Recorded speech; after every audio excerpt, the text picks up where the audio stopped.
Sebelum ceritanya dimulai, silahkan tulis di kolom komentar dari daerah mana saja teman-teman yang menonton cerita ini, dan jangan lupa like dan subscribe agar channel Tika Story bisa semakin berkembang dan bisa mempersembahkan cerita yang terbaik. Liana tak pernah menyangka hidupnya akan berubah begitu drastis. Dulu, ia dikenal sebagai istri yang setia dan penuh kasih.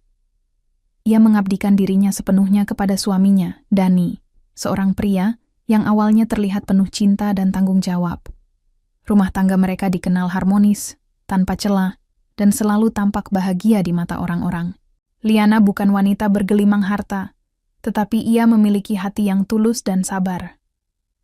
Dani, suaminya, bekerja sebagai manajer keuangan di sebuah perusahaan besar, dan Liana membuka butik kecil-kecilan dari rumah. Kehidupan mereka sederhana, tapi terasa cukup. Mereka saling melengkapi. Bahkan, Liana sempat berpikir, inilah pria yang akan menemaniku sampai akhir hayat. Namun, kebahagiaan itu hanya sementara. Kehidupan mereka yang tampak manis mulai retak saat seorang wanita cantik dan ambisius bernama Cynthia muncul dalam kehidupan Dani. Cynthia adalah rekan kerja baru Dani, dan tanpa sepengetahuan Liana, benih-benih pengkhianatan mulai tumbuh di antara keduanya. Awalnya, Liana tidak curiga. Ia tetap menjadi istri yang setia, bahkan rela mengurangi jam kerja di butiknya demi bisa menyiapkan makan malam untuk suaminya. Namun perlahan, sikap Dani berubah. Dani mulai pulang larut malam, mulai sering marah tanpa alasan, dan mulai menjauh secara emosional. Liana yang awalnya hanya menebak-nebak, akhirnya mulai menyelidiki. Dan dari situlah awal dari kisah menyakitkan ini bermula. Matahari pagi menyapa hangat dari jendela besar rumah minimalis milik Dani dan Liana. Di dapur kecil yang rapi, Liana sibuk menyiapkan sarapan favorit suaminya. Nasi goreng kampung lengkap dengan telur mata sapi dan segelas kopi hitam pekat. Senyumnya mengembang setiap kali ia melihat Dani duduk di meja makan sambil membaca koran, mengenakan kemeja kerjanya yang selalu disetrika rapi olehnya. "Sayang, kamu nggak lupa bawa dokumen yang kemarin malam kamu print, kan?" tanya Liana sambil menuangkan kopi ke cangkir. Dani menurunkan korannya dan tersenyum. "Nggak kok, sudah aku masukkan ke tas tadi pagi. Kamu ini selalu perhatian." Liana tersipu. Meski sudah menikah hampir 5 tahun, perhatian Dani masih bisa membuatnya merasa seperti pengantin baru. Hubungan mereka terlihat ideal. Setiap orang yang mengenal pasangan itu selalu menyebut mereka sebagai pasangan panutan. Di luar pekerjaan, mereka sering meluangkan waktu bersama, menonton film di rumah, memasak bersama di akhir pekan, atau sekadar berjalan santai di taman dekat kompleks perumahan. Liana bahkan membuat scrapbook yang berisi momen-momen kecil mereka, seperti saat Dani membantunya merapikan butik kecilnya, atau saat mereka liburan ke Bali 2 tahun lalu. "Besok kamu libur, kan?" tanya Dani saat sedang mengenakan sepatu. "Iya, aku pikir mau benahi stok di butik. Tapi kalau kamu ada rencana lain, aku bisa geser. Kayaknya enakan kita makan di luar. Udah lama nggak kencan ya?" kata Dani sambil tersenyum, lalu mencium kening Liana sebelum pergi bekerja. Liana berdiri di depan pintu, melambai ke arah mobil suaminya yang mulai menjauh dari halaman rumah. Hatinya hangat. Ia merasa menjadi istri paling beruntung di dunia. Dani mungkin bukan miliarder, tapi ia pria bertanggung jawab, setia. Setidaknya begitulah Liana percaya selama ini. Hari itu, seperti biasa, Liana membuka butiknya yang berlokasi di sisi kanan rumah. Butik kecilnya menjual pakaian muslim modern dan perlengkapan wanita. Ia menjahit beberapa desain sendiri, dan sebagian lainnya diambil dari supplier lokal. Pelanggannya tetap, dan ia dikenal ramah serta murah senyum. Siang itu, saat sedang melayani pelanggan, Liana sempat melihat-lihat ponselnya dan membuka galeri foto. Ia menatap foto-foto kenangan bersama Dani, momen ulang tahun, liburan, atau sekadar selfie di dalam mobil. Semua terlihat sempurna. Tidak ada satupun tanda bahwa badai akan datang menghantam kehidupannya. Sore hari, Dani pulang lebih awal. Membawa sebungkus kecil martabak kesukaan Liana dan duduk bersantai di ruang keluarga. Mereka tertawa bersama saat menonton acara lawak di televisi. Liana merebahkan kepalanya di bahu Dani. "Aku bersyukur banget punya kamu," katanya pelan. Dani mengelus rambut Liana dan membalas, "Aku juga, Nah. Kamu yang terbaik." Kalimat itu melekat kuat di hati Liana. Ia menyimpannya sebagai pengingat bahwa cintanya tak bertepuk sebelah tangan. Ia percaya Dani benar-benar mencintainya, dan ia akan melakukan apapun untuk menjaga rumah tangga mereka tetap utuh. Ia tidak tahu bahwa kebahagiaan ini, seolah seperti pagi yang cerah, pelan-pelan akan berubah menjadi senja yang kelam. Hari-hari berlalu seperti biasanya bagi Liana. Ia menjalani rutinitas rumah tangga dengan penuh semangat dan cinta. Setiap pagi, ia bangun lebih dulu, menyiapkan sarapan, dan memastikan semua kebutuhan Dani terpenuhi sebelum pria itu berangkat kerja. Liana percaya, sebuah pernikahan yang langgeng dibangun dari hal-hal kecil yang dilakukan dengan hati. Mereka tinggal di rumah mungil yang dibeli bersama tak lama setelah menikah. Rumah itu tidak mewah, namun terasa hangat. Dindingnya dipenuhi foto-foto kenangan, mulai dari momen pernikahan, perjalanan wisata, hingga selfie mereka berdua saat hujan turun di teras rumah. Liana tak pernah lupa untuk mencetak foto-foto itu dan menatanya sendiri. Setiap sudut rumah mereka bercerita tentang cinta yang tulus. "Nah, aku ada acara kantor minggu depan, mungkin bakal pulang agak malam," ucap Dani suatu pagi sambil mengenakan dasi. "Acara apa? Formal?" tanya Liana sambil mengoleskan mentega ke roti panggangnya. "Semacam dinner dan evaluasi tengah tahun. Kita semua wajib hadir, kayaknya di hotel sih." Liana mengangguk. "Kalau kamu mau aku bantu setrika jas hitammu yang dari Singapura itu, bilang aja ya." Dani tersenyum tipis. "Iya, makasih." Hari itu Liana merasa bersyukur. Suaminya masih mempercayainya, masih terbuka tentang kegiatannya. Meskipun belakangan Dani terlihat sedikit lebih sibuk, ia masih sering mengirim pesan singkat di siang hari, menanyakan makan siang Liana, atau sekadar mengirim emoji hati.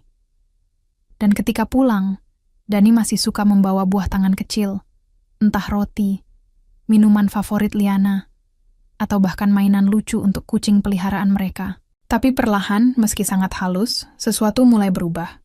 Dani mulai sering menerima telepon dengan nada pelan dan berbisik di malam hari. Ia sering mematikan layar ponsel ketika Liana lewat. Namun Liana mencoba untuk tidak berpikir buruk. Ia percaya pada suaminya. Mereka sudah membangun kepercayaan selama bertahun-tahun. Liana memilih percaya daripada curiga. "Sayang, kamu kelihatan capek banget akhir-akhir ini.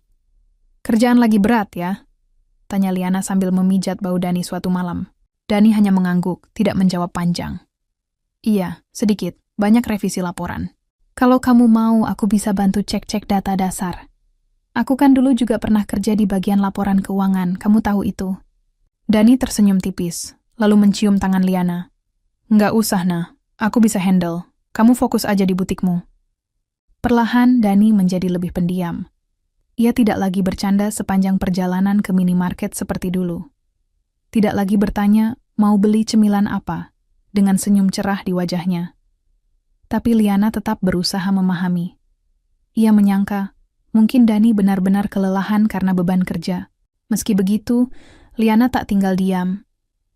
Ia mulai mencari cara untuk menghidupkan kembali keceriaan mereka. Ia menyiapkan makan malam spesial di akhir pekan, membeli baju baru untuk Dani, bahkan diam-diam menyiapkan kejutan ulang tahun pernikahan mereka yang ke-6. Suatu malam, Liana mendapati Dani tertidur di sofa. Di tangannya, ponsel masih menyala. Liana hendak meletakkannya di meja saat layar tiba-tiba menampilkan notifikasi pesan. "Aku rindu kamu. Rasanya nggak sabar pengin ketemu lagi. C." Liana terdiam. Dadanya seketika sesak. Ia hanya menatap layar itu tanpa berani menyentuh apapun. Ia tak tahu siapa C itu, tapi kalimatnya terlalu mesra, terlalu intim. Dan Dani tak pernah menyebut soal siapapun bernama Ci di kantornya. Namun Liana tidak langsung bertanya. Ia memilih untuk percaya. Ia menganggap itu mungkin hanya pesan nyasar. Ia mengabaikan firasat yang bergetar dalam dirinya. Menolak untuk mempercayai bahwa sesuatu yang buruk sedang menanti. Keesokan harinya, Liana membuang semua rasa cemas itu dan tetap menyiapkan sarapan seperti biasa. Namun pagi itu, Dani terlihat tergesa-gesa dan tidak menghabiskan makanannya. "Kok buru-buru banget? Kamu nggak sarapan dulu?" "Lembur laporan. Telat sedikit aja bisa ditegur," jawab Dani sambil mengambil jasnya. Liana berdiri di depan pintu, menatap Dani yang melangkah cepat menuju mobil. Saat mobil itu menjauh, Ia merasa aneh. Ada kekosongan yang tertinggal. Biasanya Dani sempat mencium keningnya sebelum pergi, tapi pagi ini tidak. Ia mengusap dadanya yang mulai terasa berat, tapi tetap menepis rasa itu. Saat Liana kembali ke dalam rumah, matanya tertuju pada ponsel Dani yang tertinggal di atas meja makan. Ia tidak berniat membuka, tapi rasa penasaran dan kekhawatiran menggoda pikirannya. Ia hanya ingin memastikan bahwa tidak ada yang perlu dikhawatirkan. Tangannya bergetar saat meraih ponsel itu.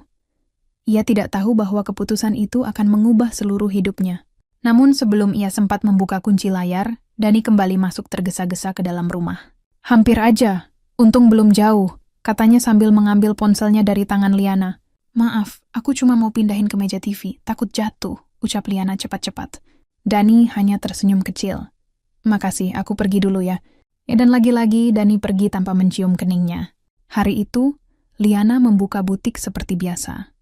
Tapi pikirannya melayang-layang.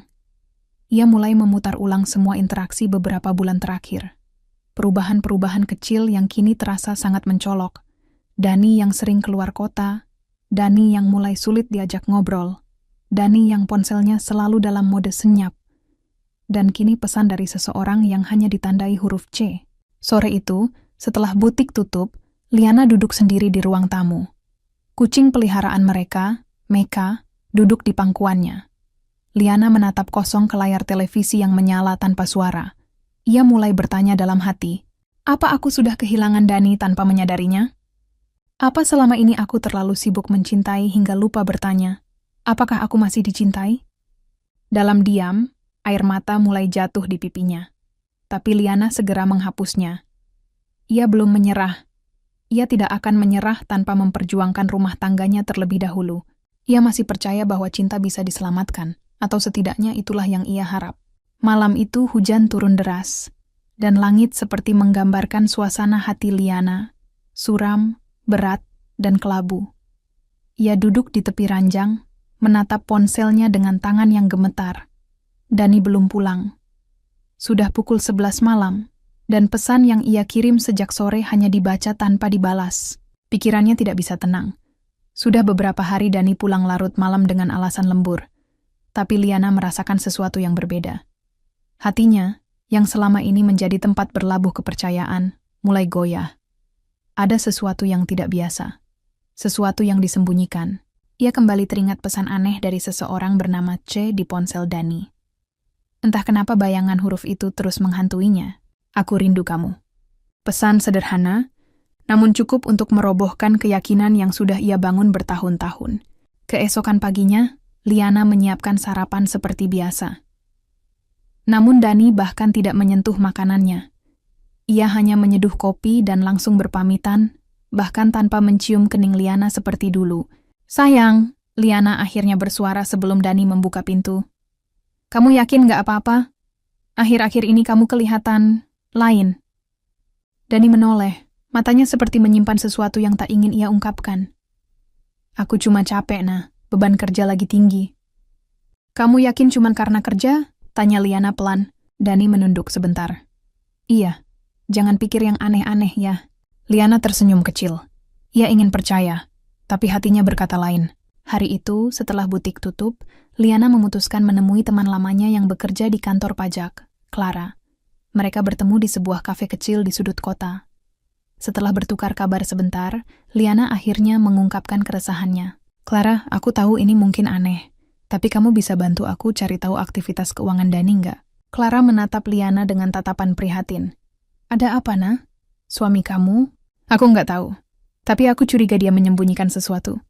Dia berubah, dan aku curiga dia dekat dengan perempuan lain. Clara terdiam sejenak. Nah, kamu yakin mau tahu? Kadang kenyataan bisa lebih menyakitkan daripada prasangka. Liana mengangguk. Aku lebih takut dibohongi daripada disakiti. Clara akhirnya setuju untuk membantu sebisanya. Sementara itu, Liana mulai lebih waspada. Selama beberapa hari ke depan, Liana diam-diam mencatat semua perubahan dalam sikap Dani. Ia mulai memperhatikan waktu kepulangan, bau parfum asing di bajunya, hingga bekas lipstik samar di kerah kemeja. Sesuatu yang dulu tak pernah ada. Puncaknya terjadi pada suatu malam, ketika Dani tiba-tiba mengatakan bahwa ia akan ada perjalanan dinas 2 hari keluar kota. Biasanya, Dani akan meminta Liana menyiapkan baju dan perlengkapannya. Tapi kali ini, ia menolak dengan alasan semuanya sudah dipersiapkan oleh kantor. Perjalanan kemana? Tanya Liana. Bandung. Ada pelatihan dan workshop, jawab Dani cepat. Sendirian? Enggak, bareng beberapa tim dari divisi. Jawaban itu tidak menenangkan hati Liana. Justru menambah kekhawatiran. Ia mencoba tersenyum dan mengangguk, tapi di dalam dadanya, firasat buruk semakin menguat. Setelah Dani berangkat, Liana memberanikan diri membuka akun media sosial Dani.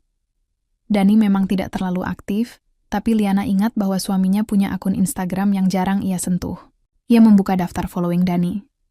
Jantungnya berdegup lebih cepat ketika ia menemukan akun bernama Cynthia Mareta. Profilnya penuh dengan foto-foto glamor, tas mahal, kafe-kafe mewah, dan selfie penuh filter. Tapi satu hal yang mencuri perhatian Liana adalah sebuah foto dengan latar hotel bintang 5 yang diposting Cynthia malam tadi. Dan yang membuat dadanya nyaris pecah adalah captionnya. A business trip but make it romantic. Tidak ada foto Dani di sana, tapi Liana mengenali latar tempat itu. Dani pernah menyebutnya beberapa bulan lalu sebagai tempat workshop kantor. Liana menggulir komentar. Salah satu temannya menulis, "Wow, bareng si itu ya." Dan Cynthia hanya membalas dengan emotikon hati merah. Air mata Liana jatuh tanpa suara.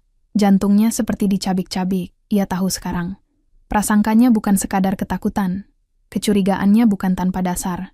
Dani telah berkhianat. Dan perempuan itu bukan sekadar teman kantor. Dia adalah perusak rumah tangganya. 2 hari kemudian Dani pulang dengan senyum kecil dan oleh-oleh kue dari Bandung. "Gimana Bandung?" tanya Liana sambil menahan tangisnya. "Capek tapi lancar, banyak materi," jawab Dani sambil membuka sepatu. Liana mengangguk. Ia tidak mengatakan apa-apa. Tidak malam itu.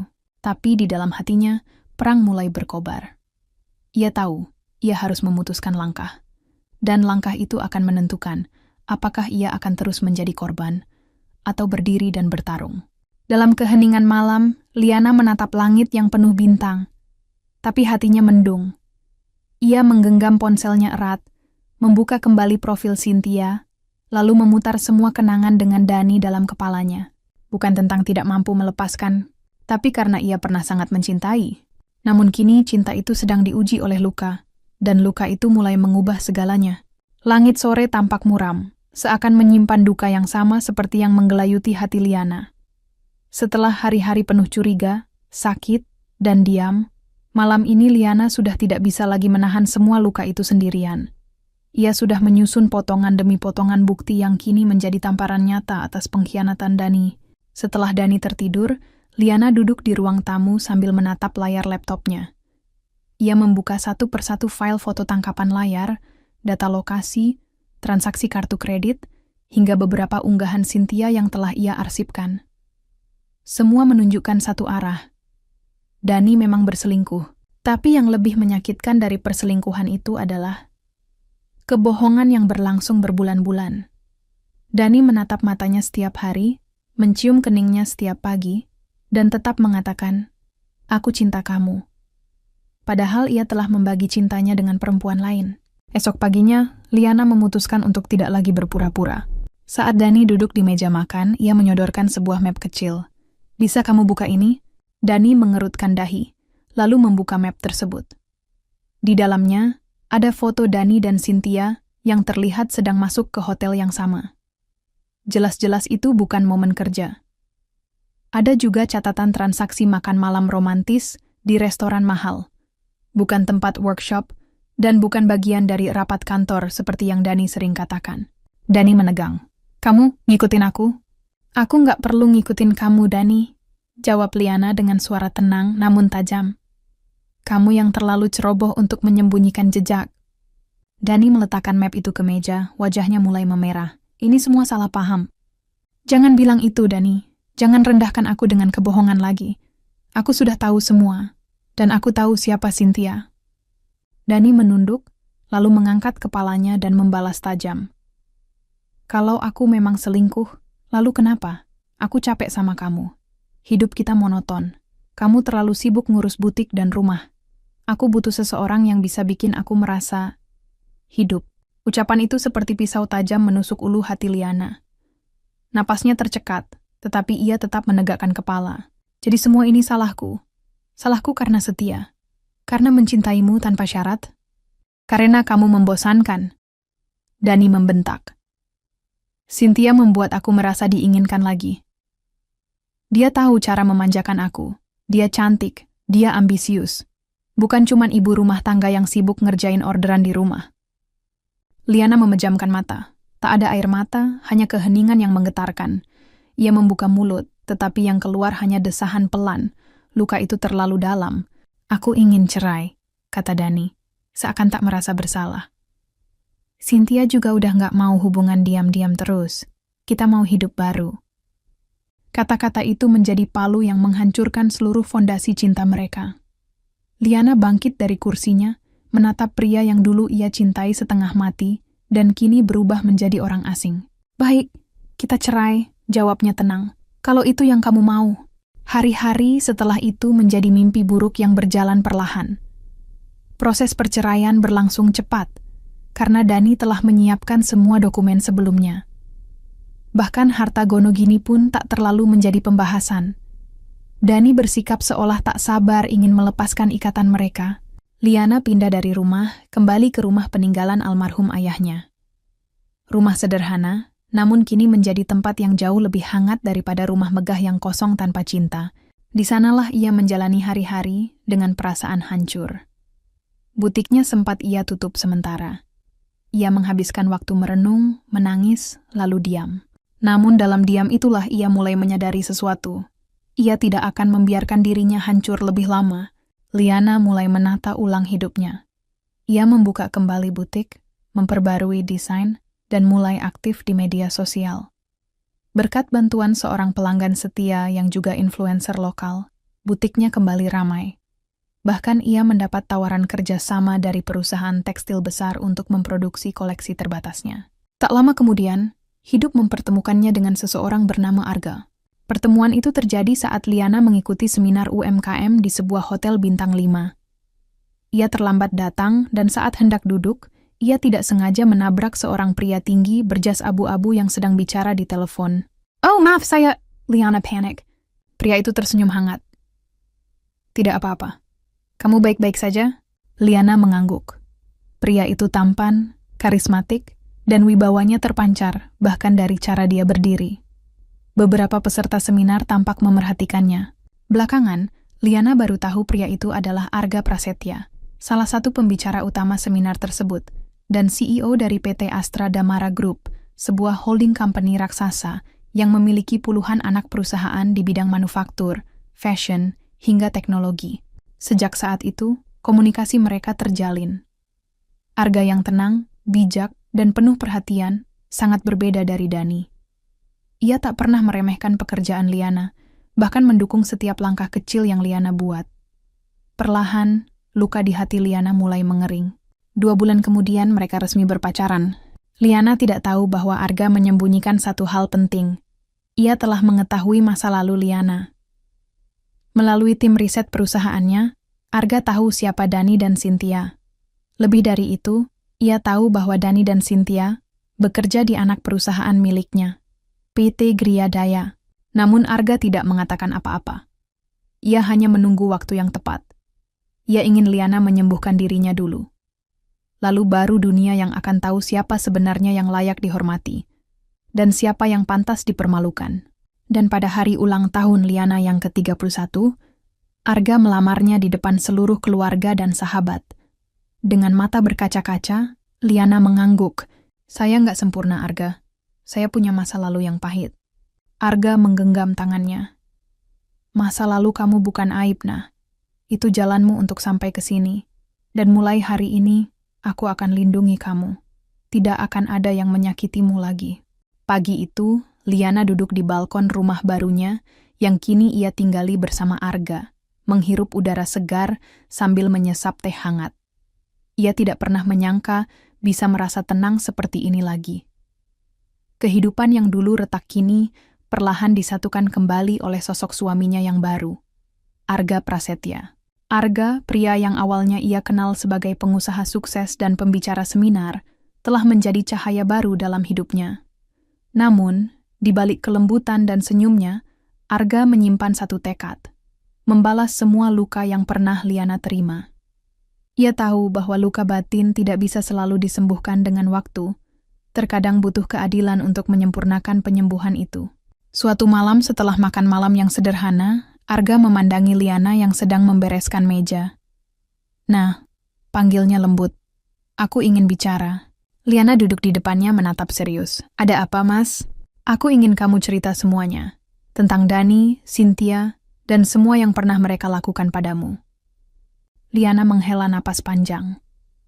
Ia sudah bercerita sebagian, tapi kali ini Arga ingin mendengarnya secara utuh.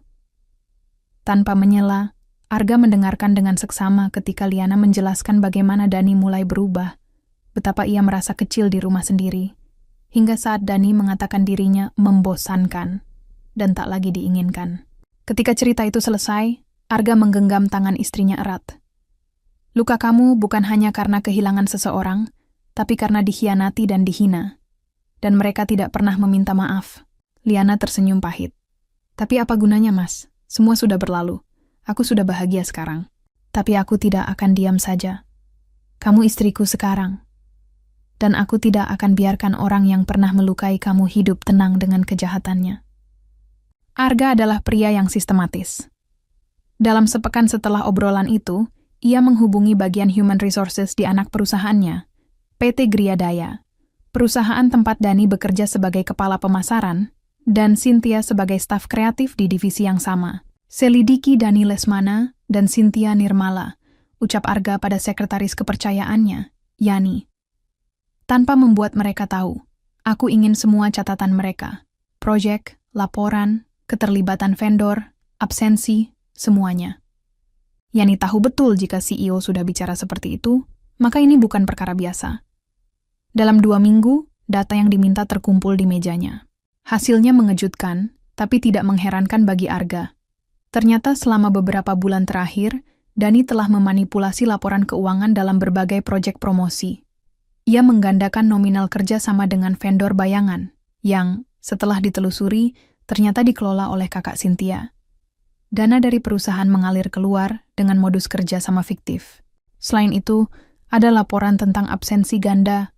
Dani dan Cynthia beberapa kali mencatat hadir di kantor, padahal saat itu mereka berada di luar kota tanpa izin, kemungkinan besar dalam perjalanan pribadi. Arga menyusun semua bukti itu. Dia tidak terburu-buru. Ia tahu, pembalasan yang baik tidak dilakukan dengan emosi, tapi dengan perhitungan yang rapi. Ia ingin Liana menyaksikan sendiri bahwa keadilan memang bisa ditegakkan tanpa harus kotor. Suatu sore, Arga mengajak Liana duduk di ruang kerjanya. Di depannya, tertata map coklat dengan berbagai dokumen dan bukti.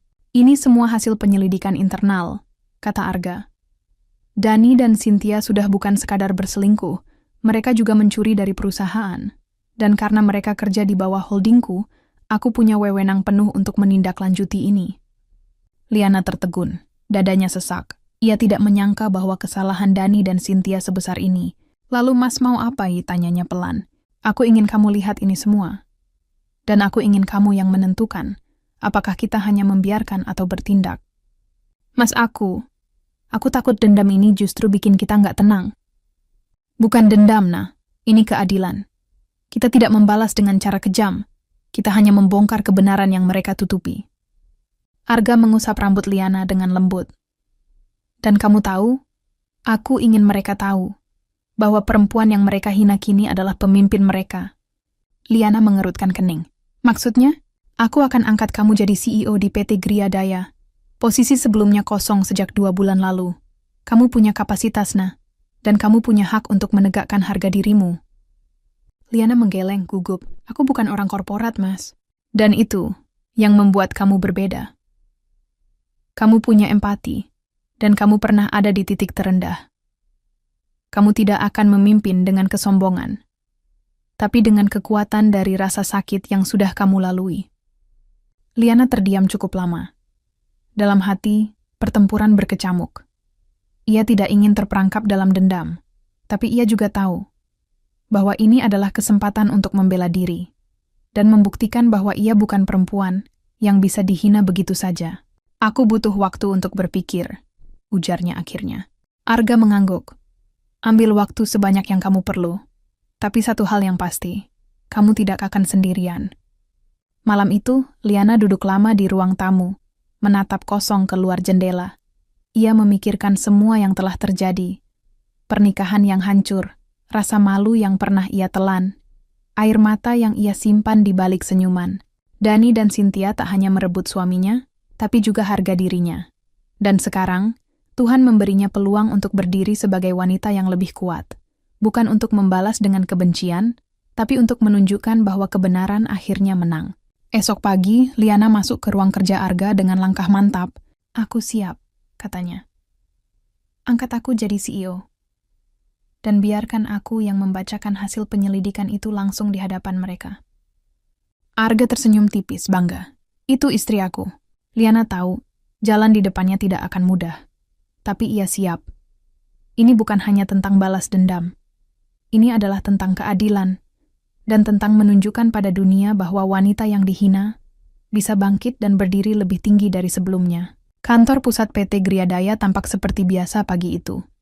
Karyawan lalu lalang, menyapa satu sama lain sambil membawa kopi atau dokumen. Tak ada yang menyangka bahwa hari itu akan menjadi hari yang akan mereka kenang sepanjang karier mereka.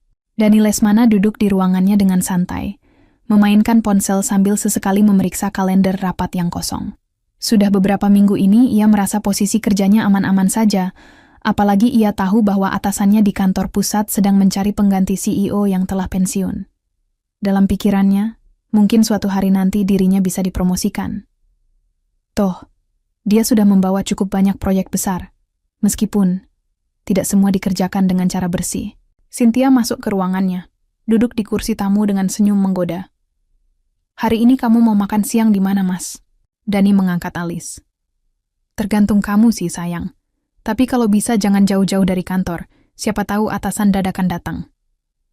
Cynthia tertawa kecil. "Emang ada kabar CEO baru?" "Belum tahu. Tapi kalaupun ada, ya paling orang pusat yang cuma numpang tanda tangan." Mereka tak tahu bahwa dalam waktu kurang dari 1 jam, hidup mereka akan berubah total. Di kantor pusat holding Arga Corporation, Liana berdiri di depan cermin dengan setelan formal biru tua. Ini adalah hari pertamanya sebagai CEO PT Griadaya. Perusahaan yang dulu hanya terdengar dari cerita Dani sebagai tempat kerja yang membuatnya stres. Namun kali ini, dia bukan lagi seorang istri yang menangis di balik pintu kamar. Dia kini pemimpin. Dan tidak hanya itu, Arga telah mengatur agar pengumuman pelantikannya dilakukan langsung di kantor cabang pusat perusahaan itu, di mana Dani dan Cynthia bekerja. "Yakin, Nah?" tanya Arga, yang berdiri di belakangnya. "Hari ini bisa jadi berat." Liana menarik napas panjang, menatap bayangan dirinya yang berbeda dari dulu. "Yakin, aku sudah terlalu lama membiarkan mereka berpikir bahwa aku lemah." Mereka berangkat ke kantor cabang dengan mobil dinas perusahaan. Sepanjang perjalanan, Arga menggenggam tangan Liana tanpa henti. Ia tahu ini bukan sekadar jabatan, ini penebusan. Dan sebagai suami, ia ingin memastikan bahwa Liana punya semua kekuatan yang dibutuhkan. Setibanya di lobi utama PT Griadaya, suasana berubah. Para karyawan yang berkumpul untuk mendengar sambutan CEO baru tak menyangka bahwa wanita anggun berwajah lembut itu adalah pemimpin baru mereka. Liana melangkah ke atas panggung kecil di aula pertemuan. Semua manajer dan kepala divisi berkumpul. Dani duduk di deretan depan bersama Cynthia. Mereka belum sadar siapa yang akan berbicara. Dani bahkan tampak bosan, mencolek Cynthia sambil bergumam. "Paling juga bos tua." Saat nama Nyonya Liana Ramadhani Prasetya disebut sebagai CEO baru, aula langsung sunyi. Dani menegang. Cynthia membeku. Liana melangkah ke mikrofon. Senyumnya tenang, namun tajam. Ia memindai ruangan, menatap setiap wajah. Terakhir, matanya berhenti pada Dani. Tak ada kebencian di sana, hanya ketenangan dari seseorang yang telah melepaskan beban dan kini memegang kendali. "Selamat pagi. Saya Liana Ramadhani Prasetya. Mulai hari ini saya menjabat sebagai CEO PT Griadaya. Saya tidak akan banyak bicara. Saya hanya ingin kalian tahu bahwa integritas adalah fondasi perusahaan ini. Dan mulai hari ini, semua yang tidak sesuai dengan nilai itu akan disingkirkan." Semua karyawan menatap satu sama lain. Dani tampak mulai gelisah, menyadari arah ucapan itu. tapi ia tetap mencoba tenang. Setelah sambutan singkat, Liana mengadakan rapat manajemen internal. Semua kepala divisi diundang, termasuk Dani. Cynthia sebagai staf biasa tidak masuk dalam daftar, tapi ia ikut berdiri di depan pintu ruang rapat, mencoba mengintip. Begitu pintu tertutup, Liana membagikan berkas-berkas tebal. Apa yang saya berikan kepada Anda semua adalah hasil audit internal yang dilakukan oleh tim pusat, katanya tenang. Ditemukan bahwa beberapa proyek kerja sama kita dalam 6 bulan terakhir mengandung pelanggaran serius. Dani mulai berkeringat dingin. Ia membuka lembaran pertama dan melihat namanya di sana. Lengkap dengan catatan tanggal, nominal, dan vendor yang digunakan. Ia menelan ludah. Yang lebih mengecewakan, pelanggaran ini tidak hanya merugikan perusahaan secara finansial, tapi juga mencoreng reputasi perusahaan. Dan yang melakukannya, Liana berhenti, menatap Dani lurus-lurus, adalah seseorang yang seharusnya menjadi contoh bagi bawahannya. Seseorang dari tim hukum berdiri dan membacakan hasil penyelidikan lebih rinci. Dani tertunduk. Ia tahu semua itu benar. Tapi yang membuatnya hampir tidak percaya adalah kenyataan bahwa Liana, mantan istrinya yang pernah ia hina dan campakan, sekarang berdiri di posisi yang bisa menghancurkannya dalam sekali ucapan. Kami akan memproses semua pelanggaran ini secara hukum, kata Liana lagi. Namun, untuk efek langsung, mulai hari ini, Dani Lesmana dinonaktifkan dari semua jabatannya, dan saya akan mengajukan pemecatan tidak hormat berdasarkan pelanggaran berat kode etik. Dani berdiri terguncang. Liana, kamu... Pak Dani? Potong Liana tegas. Saya CEO Anda sekarang, bukan Liana yang dulu Anda hina. Rapat ditutup. Dani digiring keluar ruangan oleh tim keamanan perusahaan. Karyawan yang melihatnya dari luar aula tercengang. Cynthia berlari menghampirinya, tapi dihentikan oleh petugas keamanan. Staf atas nama Cynthia Nirmala juga akan diperiksa dan diskors hingga audit selesai, ujar Liana dari belakang pintu kaca. Malam itu Liana duduk di balkon rumahnya bersama Arga.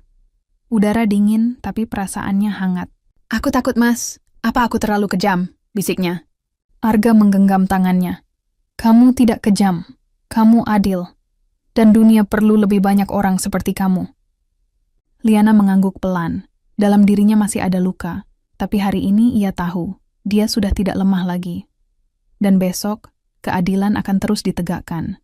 Suasana kantor PT Gria Daya hari itu seperti sedang dilanda badai yang belum terlihat matanya. Semua karyawan membicarakan hal yang sama.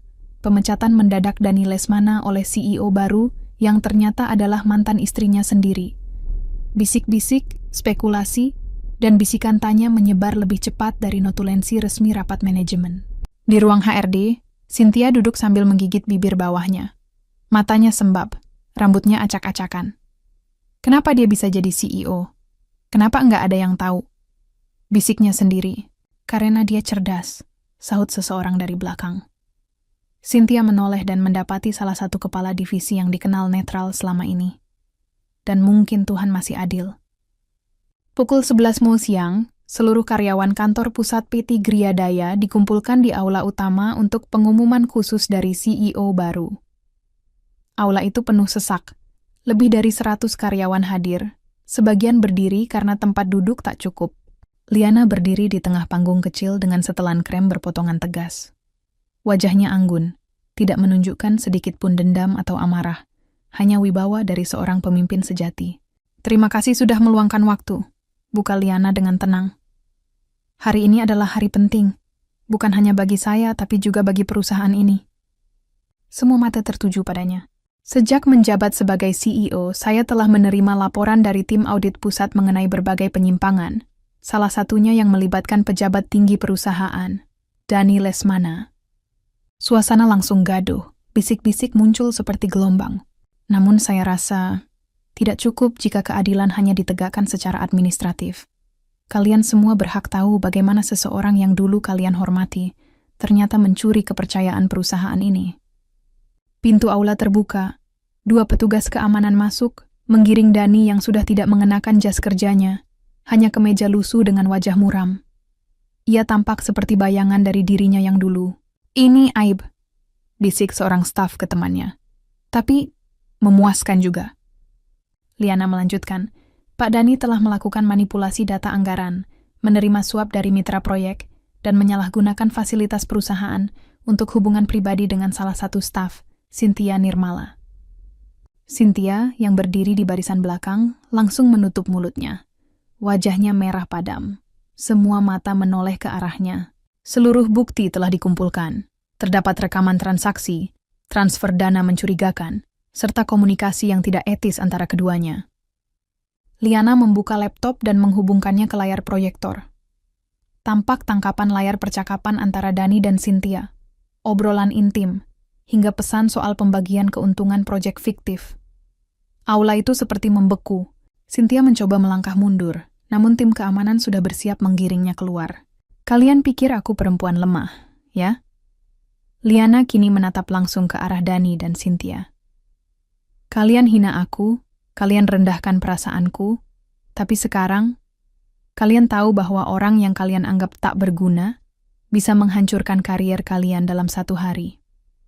Liana memegang mikrofon lebih erat, suaranya tidak gemetar sedikit pun.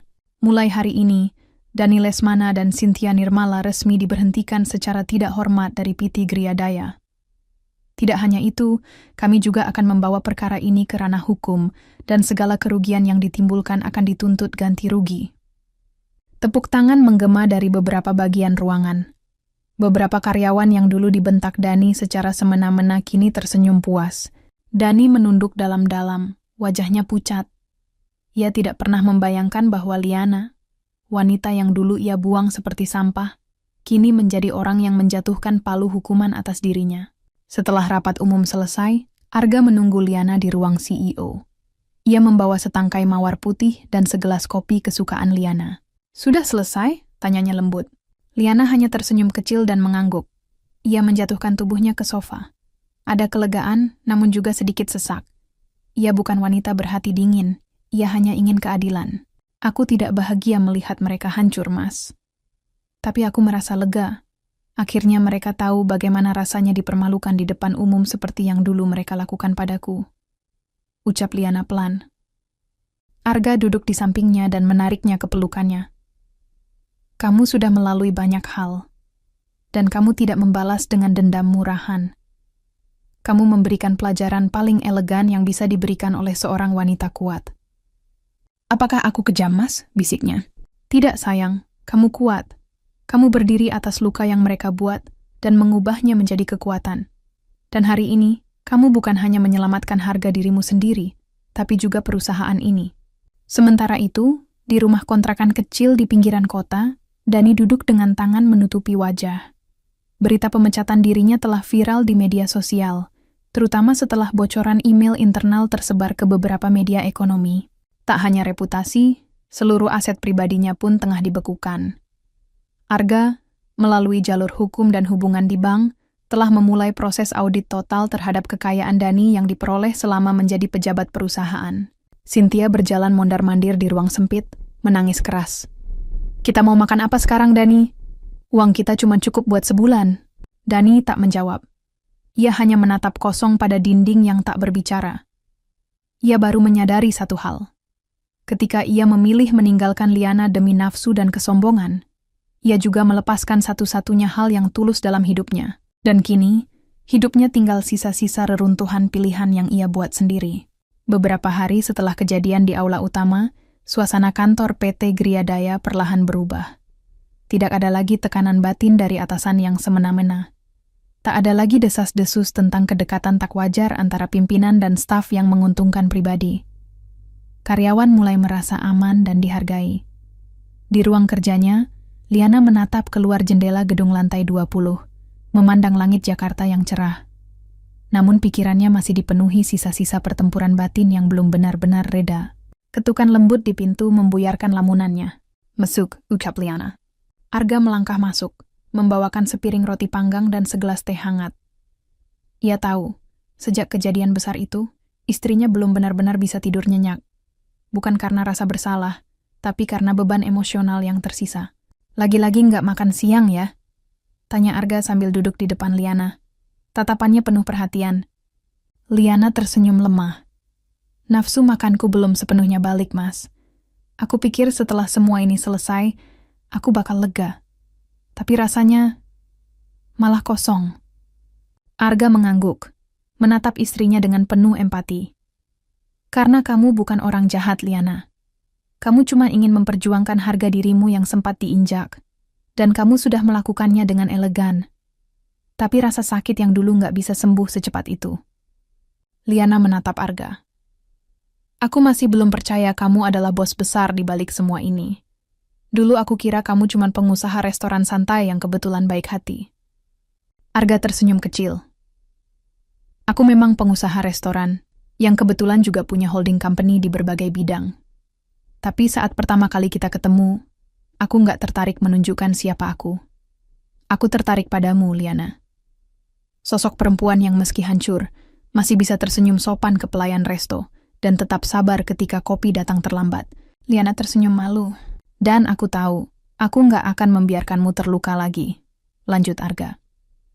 Sekarang kamu CEO di perusahaan ini bukan cuma karena kamu istriku, tapi karena kamu memang pantas. Kamu tahu rasanya di bawah, kamu tahu rasanya dihina, dan sekarang kamu tahu rasanya memimpin dengan hati. Di tempat lain, Dani duduk di depan rumah kontrakan sempitnya. Wajahnya tirus. Ia baru saja menjual mobil terakhirnya untuk menutupi tagihan utang pribadi. Saham-saham dan aset yang dulu ia sembunyikan dari audit resmi perlahan dilacak dan dibekukan oleh kuasa hukum perusahaan atas perintah Arga. Setiap pagi, ia membuka ponsel dengan harapan ada tawaran kerja masuk. Tapi yang ia temukan hanyalah berita viral tentang skandalnya. Namanya sudah hancur. Dunia bisnis Jakarta tidak memberi ampun. Setiap perusahaan menolak lamarannya. CV-nya seperti racun yang ditolak sejak halaman pertama dibuka. Bang, kita harus pindah. Pemilik rumah ini mau naikin harga kontrakan bulan depan. Kita nggak punya cukup. Keluh Cynthia, duduk di sampingnya. Dani mendesah berat. Gue nggak tahu harus kemana lagi, Sin. Semua teman menjauh. Saudara pun pura-pura nggak kenal. Kita harus bicara sama Liana. Minta maaf. Mungkin dia bisa bantu? Ujar Cynthia dengan suara ragu. Dani menatapnya tajam. Setelah semua yang kita lakuin ke dia, kita permalukan dia, kita hina dia, kita usir dia dari hidup kita. Dan sekarang lu pikir dia mau bantu? Cynthia menghindari tatapan Dani. Gue cuman udah nggak tahan hidup kayak gini. Dulu kita kemana-mana pakai mobil, makan di restoran mahal, semua orang hormat sama kita. Sekarang gue malu keluar rumah. Dani berdiri, menatap jalanan kosong di depan kontrakannya. Karma itu nyata, Cin, dan kayaknya kita baru ngerasain awalnya. Sementara itu, di sebuah restoran rooftop tempat Arga dan Liana sering makan malam, mereka duduk berdua memandangi pemandangan kota di malam hari. Lampu-lampu kota berkedip bagaikan bintang urban yang tak pernah tidur. Kamu nggak pernah cerita soal perusahaanmu yang lain, Mas, goda Liana. Arga terkekeh. Kalau aku cerita dari awal, kamu mungkin nggak akan percaya bahwa pria sederhana yang ngajak kamu makan bakso di pinggir jalan adalah pemilik 7 perusahaan. Liana tertawa pelan. Dan kamu juga belum cerita kenapa kamu memutuskan untuk balas dendam demi aku.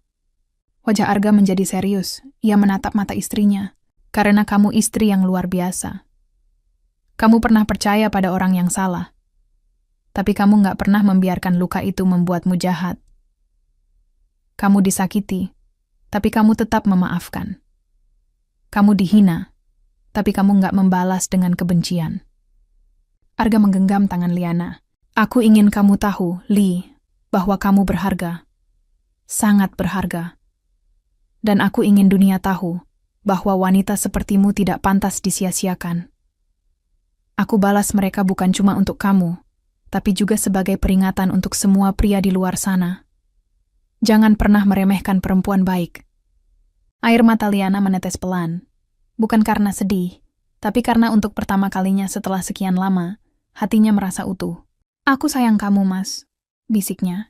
Aku lebih, jawab Arga, mencium keningnya lembut. Di akhir minggu, Liana mengadakan gathering kecil bersama seluruh staf PT Griadaya. Kali ini suasananya hangat. Ia berjalan ke setiap meja, menyapa staf satu persatu, tak ada jarak antara atasan dan bawahan. Karyawan yang dulu takut bicara kini tertawa lepas. Mereka bangga dipimpin oleh wanita seperti Liana. Seorang staf mendekatinya. Bu Liana, terima kasih ya. Kami semua akhirnya bisa bekerja dengan tenang. Ibu nggak tahu betapa leganya kami sekarang. Liana mengangguk pelan. Terima kasih juga karena sudah tetap bertahan. Tanpa kalian, perusahaan ini nggak ada apa-apanya. Di balik semua kejadian, Liana tahu satu hal. Dia tidak akan membiarkan masa lalu mendikte siapa dirinya. Kini ia berdiri di atas pondasi yang ia bangun dari luka, keberanian, dan cinta yang tulus. Dan meskipun hujan pernah membasahi hidupnya, ia tahu, langit selalu cerah setelah badai berlalu. Pagi itu mendung. Udara terasa lembab, seperti sisa hujan semalam yang belum benar-benar kering. Di sebuah rumah petak sempit yang berjejer di pinggir kota, Dani duduk bersandar di dinding retak kamar kontrakan. Rambutnya tak lagi rapi, jenggot tumbuh liar, dan matanya sayu. Sejak diberhentikan secara tidak hormat dari PT Griadaya, hidupnya seakan meluncur jatuh ke dasar jurang. Televisi kecil di sudut ruangan menyala dengan suara pelan. Wajah Liana muncul di layar, sedang diwawancarai dalam sebuah program bisnis populer.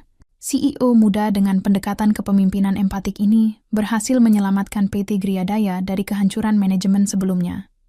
Ibu Liana Wijaya, istri dari pengusaha triliuner Arga Mahendra, dikenal sebagai sosok pemimpin tegas namun penuh hati. Dani menatap layar kosong. Tangannya mengepal.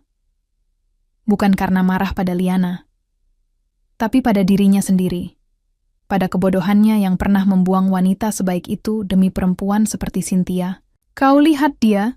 Suara Cynthia terdengar dari belakang. Sinis namun getir. Dia bahagia, kaya, punya suami luar biasa. Dan kita, lihat kita sekarang.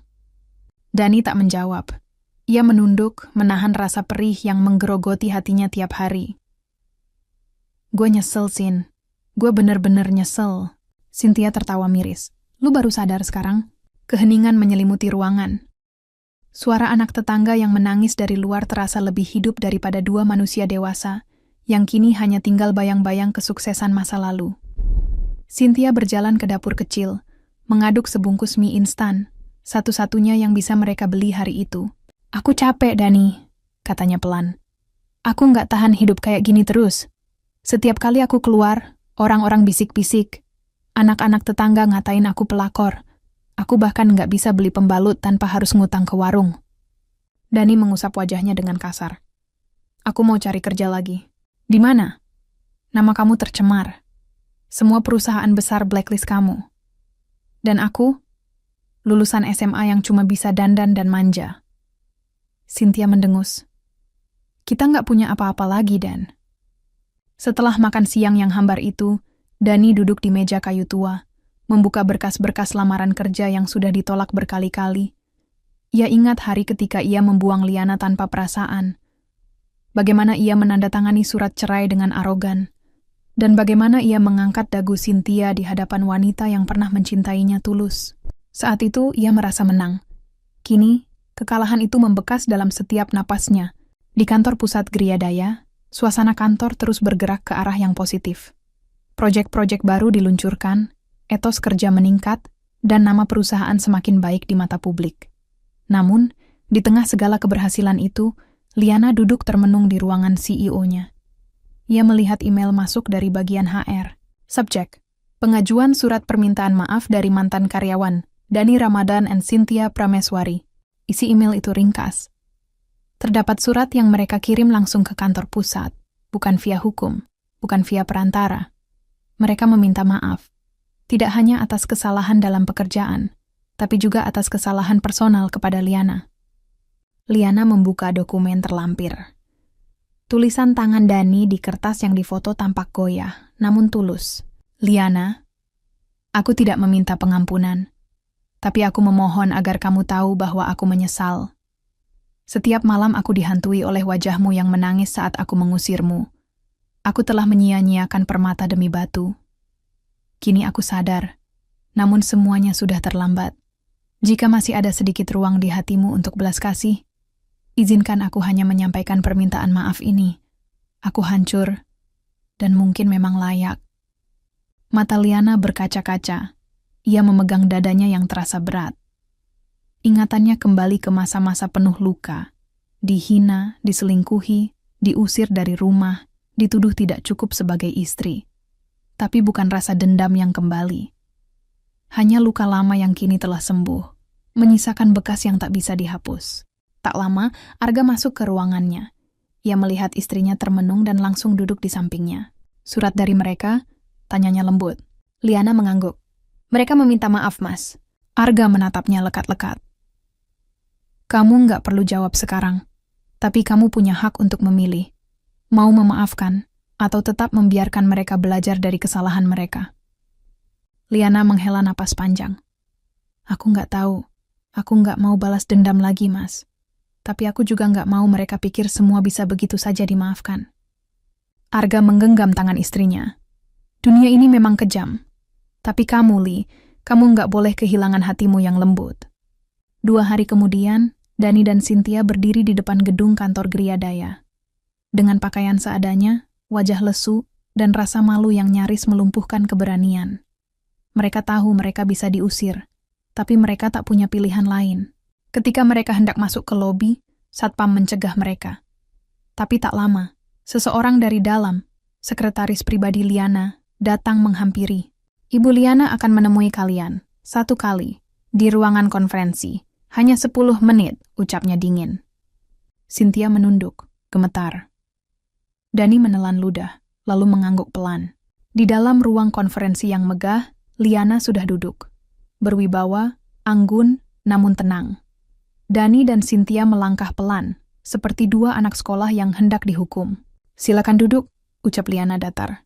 Dani menunduk. Terima kasih sudah mau temui kami. Cynthia mulai menangis. Liana, aku nggak tahu harus bilang apa. Liana menatap mereka bergantian. Saya hanya ingin tahu satu hal. Kenapa kalian lakukan semua itu dulu? Kenapa harus menginjak-injak harga diriku? Dani terdiam. Ia menarik napas panjang. Karena aku bodoh dan sombong. Aku pikir aku punya segalanya. Tapi ternyata aku justru kehilangan semuanya. Cynthia menimpali. Aku nggak pernah benar-benar bahagia meskipun sudah jadi istri kamu. Setiap hari aku takut kamu bakal tinggalin aku. Aku benci Liana karena dia kuat. Aku iri. Liana menatap mereka dengan ekspresi sulit dibaca, lalu berdiri. Saya bukan Tuhan yang bisa memberi pengampunan dengan mudah. Tapi saya manusia, dan saya tahu manusia bisa berubah. Tapi saya tidak akan menghapus apa yang kalian lakukan. Ia membuka pintu. Pergilah. Hidup ini sudah cukup keras tanpa saya ikut menambah beban kalian. Tapi jangan pernah injak lagi harga diri perempuan lain seperti kalian melakukannya padaku. Dani dan Cynthia menangis pelan. Mereka bangkit dan keluar tanpa berkata apa-apa. Di ambang pintu, Dani menoleh sejenak dan berbisik, "Terima kasih, Liana." Saat pintu tertutup, Liana berdiri sendiri di ruang itu. Air matanya mengalir. Bukan karena sedih, tapi karena luka itu, meski tak lagi berdarah, tetap berdenyut. Namun hari itu ia tahu satu hal. Ia telah menang. Hujan mengguyur deras di kota malam itu. Di gang sempit yang basah oleh genangan air, Dani dan Cynthia duduk berdua di bawah atap seng yang berlubang. Suara tetesan air yang menembus atap dan jatuh ke lantai semen menjadi latar belakang dari sunyi yang panjang. Tak ada lagi perdebatan. Tak ada lagi tangis histeris seperti malam-malam sebelumnya. Yang ada hanya kesadaran pahit. Mereka telah kehilangan segalanya. Sejak pertemuan mereka dengan Liana di kantor Griadaya, hari-hari Dani dan Cynthia tak semakin membaik. Alih-alih mendapatkan sedikit harapan, mereka justru dihantui rasa malu dan luka batin yang semakin dalam. Berita mengenai pemecatan mereka secara tidak hormat tersebar ke berbagai perusahaan besar.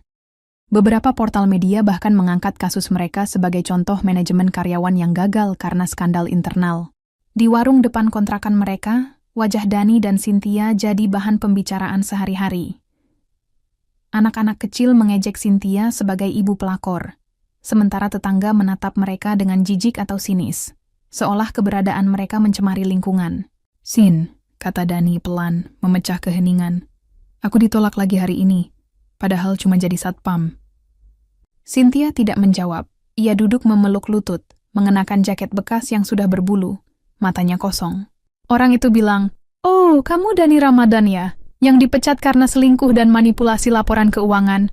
Maaf, kami tidak bisa menerima kamu." Dani tertawa getir. "Gue bahkan belum sempat isi formulir." Cynthia menarik napas panjang, lalu berkata pelan, "Gue tadi pinjem uang ke warung Ibu Yati. Dia nolak. Katanya kita udah ngutang terlalu banyak. Malu banget rasanya." Mereka terdiam lagi. Di luar, guntur menggelegar, disusul kilatan petir yang menyorot wajah mereka yang tirus dan lelah. Sementara itu, di kediaman mewah Arga dan Liana, suasana sangat kontras. Rumah berarsitektur modern itu tidak hanya menjadi tempat tinggal, tapi juga simbol kehidupan baru yang tenang dan penuh kasih sayang. Liana duduk di teras belakang sambil membaca laporan keuangan bulanan. Di sampingnya, Arga duduk sambil menyesap teh hangat.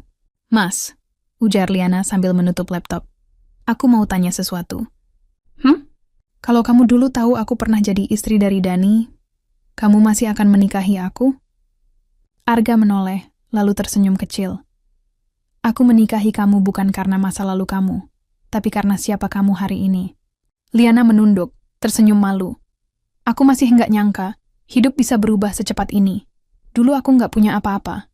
Sekarang, semua ini seperti mimpi." Arga menggenggam tangan istrinya. "Ini bukan mimpi, Li. Ini hasil dari luka yang kamu sembuhkan dengan kekuatanmu sendiri. Aku cuman orang yang beruntung karena kamu izinkan aku jadi bagian dari hidupmu." Hari demi hari berlalu. Dani mulai bekerja serabutan. Kadang jadi tukang parkir liar di minimarket, kadang bantu-bantu di bengkel kecil. Cynthia menjahit kancing baju dan menjual camilan rumahan, namun penghasilannya jauh dari cukup. Mereka tak lagi tidur nyenyak. Bukan karena suara tikus yang sering muncul di loteng kayu, tapi karena suara hati yang terus menghukum mereka. Pada suatu pagi, saat sedang menyapu halaman depan kontrakan, Dani melihat dua pria berpakaian rapi berdiri di gerbang. Salah satunya membawa berkas. "Permisi, Pak Dani Ramadan?" tanya salah satu dari mereka. "Iya, saya. Saya dari pengadilan. Ini surat panggilan sidang terkait pelaporan dugaan penyalahgunaan data dan manipulasi keuangan saat Anda bekerja di PT Griadaya. Anda diminta hadir pada tanggal yang tertera." Dani memucat. Tangannya gemetar saat menerima surat itu. Cynthia keluar dari dalam rumah, melihat ekspresi Dani yang panik, lalu merebut surat itu. "Apa lagi ini? Sidang, tuduhan?" teriaknya. Dani hanya bisa mengangguk pelan. Aku pikir semuanya sudah selesai." Cynthia membanting surat itu ke lantai. "Aku capek, Dani. Capek banget. Kamu bilang semuanya bakal baik-baik aja, tapi kenyataannya kita makin tenggelam." Dani terduduk di teras, wajahnya tertutup kedua telapak tangan. Aku tahu semua ini salahku. Tapi aku benar-benar nggak tahu harus gimana lagi." Beberapa hari kemudian, saat Dani menghadiri sidang awal, pengacaranya yang pro bono bahkan terlihat tak peduli. Di ruang sidang yang sepi, Liana hadir sebagai saksi. Ia berdiri dengan tenang, memberikan keterangan secara profesional. Hakim bertanya, "Ibu Liana, apakah Anda memiliki niat pribadi dalam laporan ini?" Liana menjawab dengan suara mantap. "Tidak, Yang Mulia. Tapi saya punya tanggung jawab sebagai CEO untuk menjaga integritas perusahaan. Siapapun yang telah merusak perusahaan harus bertanggung jawab, terlepas dari siapa mereka dalam kehidupan saya pribadi." Dani menunduk sepanjang sidang. Hatinya seperti diperas. Bukan hanya karena malu, tapi karena rasa bersalah yang menyesakkan dada. Setelah sidang, saat Dani berjalan keluar dari gedung pengadilan, Liana menghampirinya. Tak ada pengawalan, tak ada rasa benci di wajahnya. "Dani," panggilnya. Dani berhenti. Ia menoleh perlahan, matanya merah. "Terima kasih sudah datang hari ini," ujar Liana. "Maaf, Li. Aku benar-benar minta maaf." Suara Dani pecah. Aku menyesal banget." Liana menatapnya dalam. "Aku tahu. Tapi hidup nggak bisa diulang, Dani. Dulu kamu punya pilihan untuk mempertahankan aku, tapi kamu memilih untuk menghancurkan.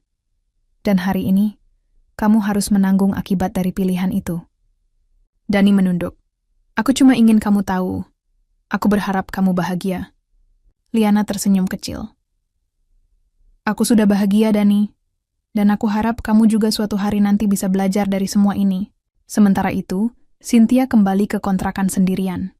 Ia membuka media sosial, dan lagi-lagi melihat unggahan Liana dan Arga yang sedang meresmikan cabang perusahaan baru di luar negeri.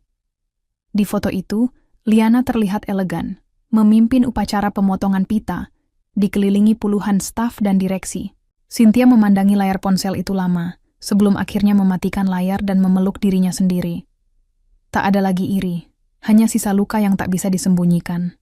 Ia menghela napas, lalu berkata lirih pada dirinya sendiri, "Kita memang sudah jatuh, dan mungkin memang pantas." Pagi itu, matahari bersinar lembut menembus jendela ruang kerja Liana.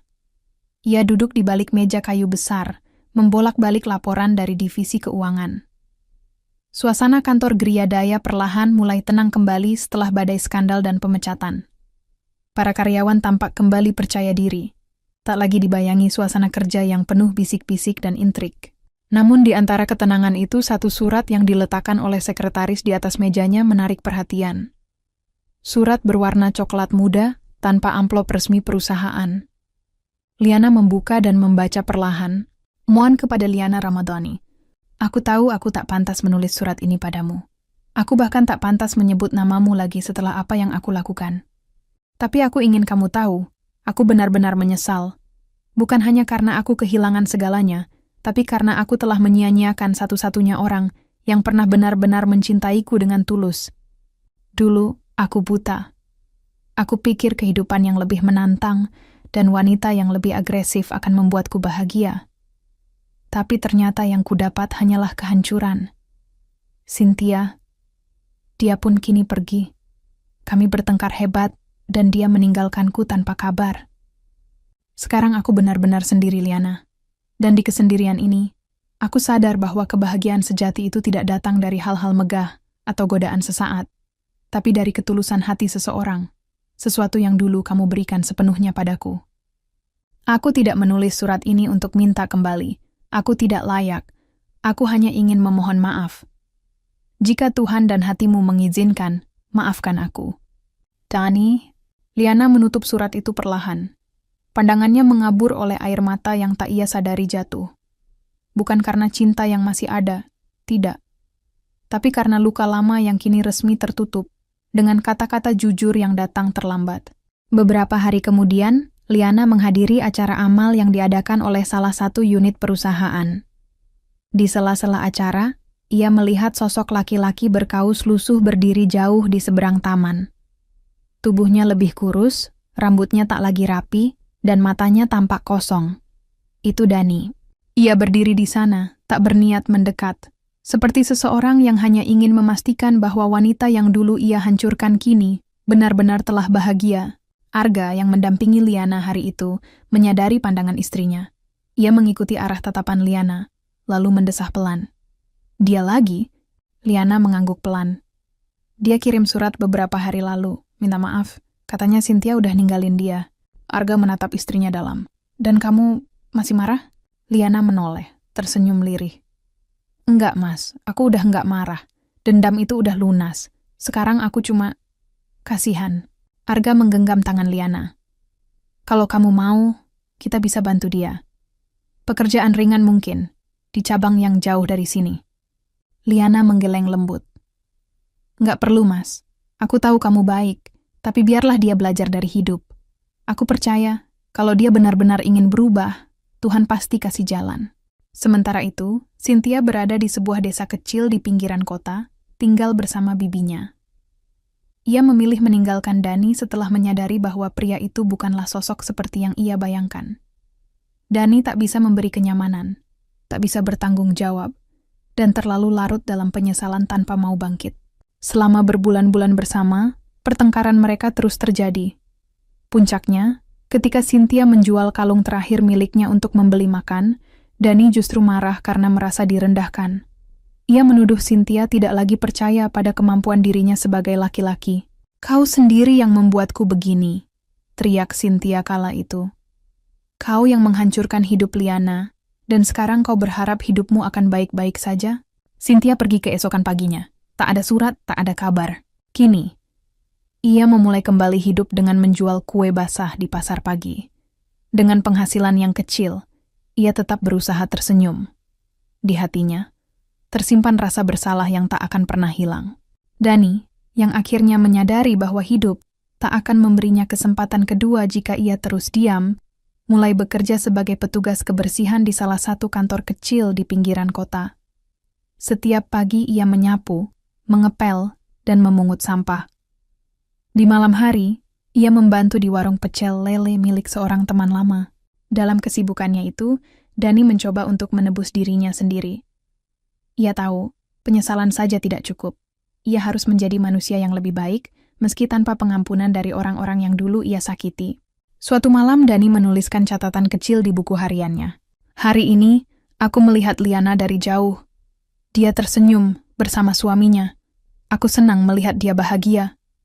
Dulu aku pikir aku akan hidup dengan penyesalan selamanya, tapi ternyata melihat dia hidup dengan damai justru menjadi cahaya kecil buatku. Aku nggak akan pernah bisa menghapus apa yang aku lakukan. Tapi mungkin, aku bisa mulai hidup sebagai seseorang yang tidak mengulangi kesalahan itu lagi. Di rumah megahnya, Liana duduk di ruang kerja sambil menatap langit senja. Arga masuk dan memeluknya dari belakang. "Lela?" tanyanya lembut. Liana menggeleng. "Enggak. Aku cuma lagi mikir, tentang masa lalu, tentang betapa sakitnya dulu, tapi juga betapa beruntungnya aku sekarang." Arga mencium ubun-ubun istrinya. "Kamu pantas dapat semua ini, Li. Kamu sudah melewati neraka dengan kepala tegak." Liana tersenyum. "Dan kamu surgaku, Mas." Mereka tertawa kecil. Di luar jendela, cahaya jingga senja menyinari taman bunga yang mekar. Kehidupan baru Liana bukan hanya tentang balas dendam, bukan tentang kemenangan, tapi tentang kebebasan dari masa lalu yang menyakitkan, dan perjalanan menuju masa depan yang lebih baik bersama pria yang mencintainya sepenuh hati. Dan pada akhirnya, yang dulu menghina kini tenggelam dalam sepi. Yang dulu disakiti kini hidup bahagia dan berlimpah. Karma memang tak pernah terburu-buru, tapi ia selalu datang pada waktunya.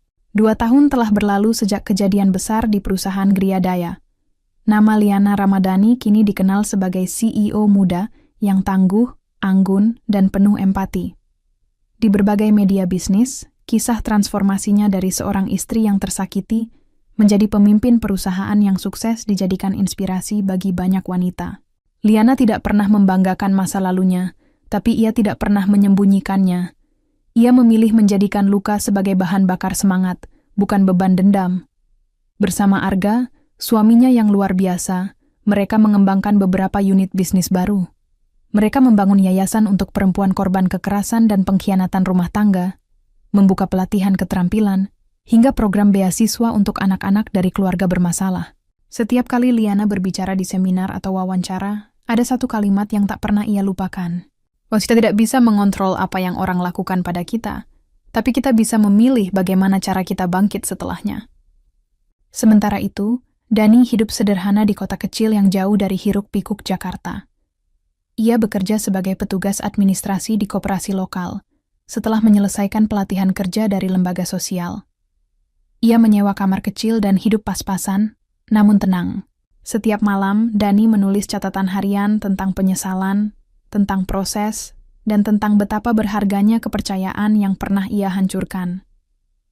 Ia tidak pernah berharap bisa kembali pada Liana, tapi ia bertekad menjadi pria yang setidaknya bisa berguna bagi orang lain. Ia bergabung sebagai relawan di panti sosial setiap akhir pekan, membantu anak-anak belajar membaca.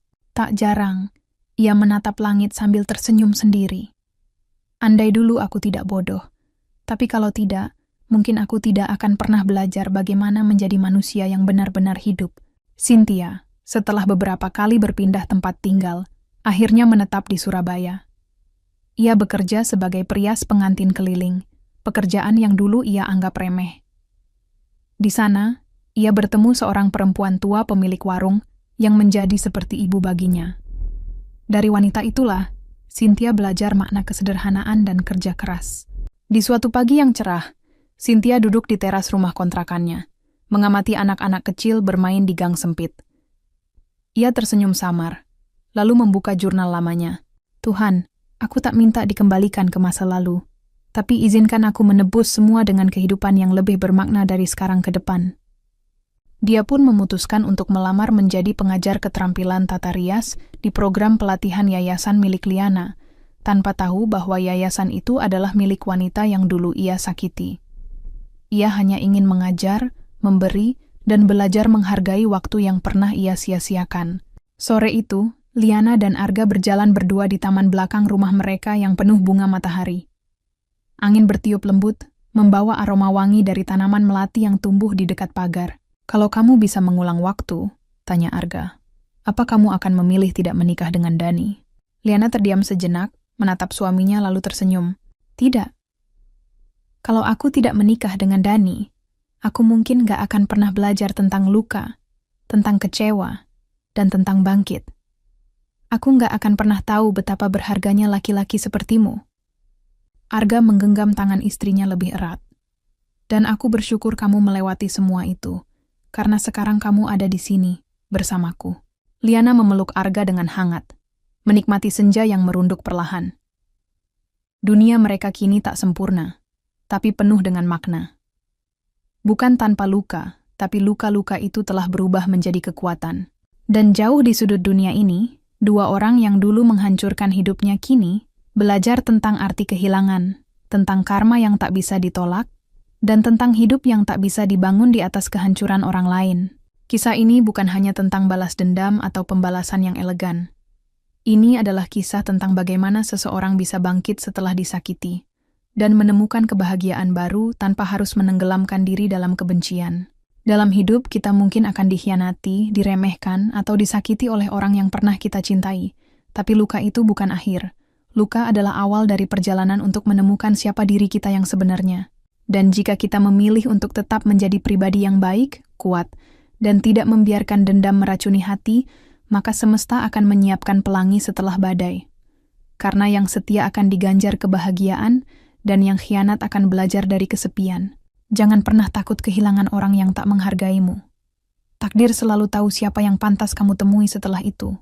Terima kasih telah menonton hingga akhir.